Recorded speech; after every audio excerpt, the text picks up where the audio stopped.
Good afternoon. Thanks for joining me for Hard Money Happy Hour. Due to some scheduling conflicts, we're going to do coffee today instead of the good stuff. Sorry about that. Anyway, I wanted to talk to you about what we did this week. We had a meeting this week, a Zoom meetup with Aaron Alberti, a contractor. And I just want to summarize for those of you who weren't able to join us in listening and seeing what he had to say. We sort of did a Q&A, he and I. And what we talked about is some of the key components in working with a contractor and how to be successful with a contractor. Of course, the number one thing that came up, number one part of our discussion, was not paying a contractor in advance.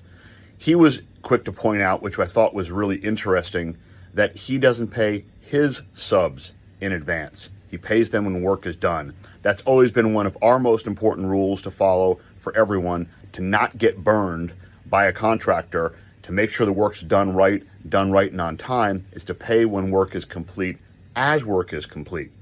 So it's paying quickly, paying very quickly, but only when the work is done.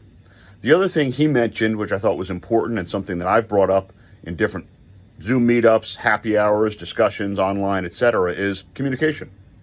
Communication with your contractor, talking back and forth, talking about what plans and expectations are for money, for timing, for where to put stuff, for what things are going to look like. I thought that was an important aspect as well that's crucial to keep in mind. And the third thing I would say is to keep in mind that a contractor is not a designer.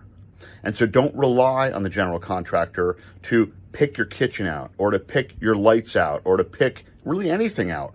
They're the general contractor, not an interior designer, not an architect either. And they can give you feedback and be very helpful with that. But keep in mind, you're the person that should be choosing those things or working with them and making it very clear what those decisions are and making sure you agree with those decisions, okay? That's an important part of ensuring a successful rehab, whether it's a flip or a hold. Have a wonderful weekend.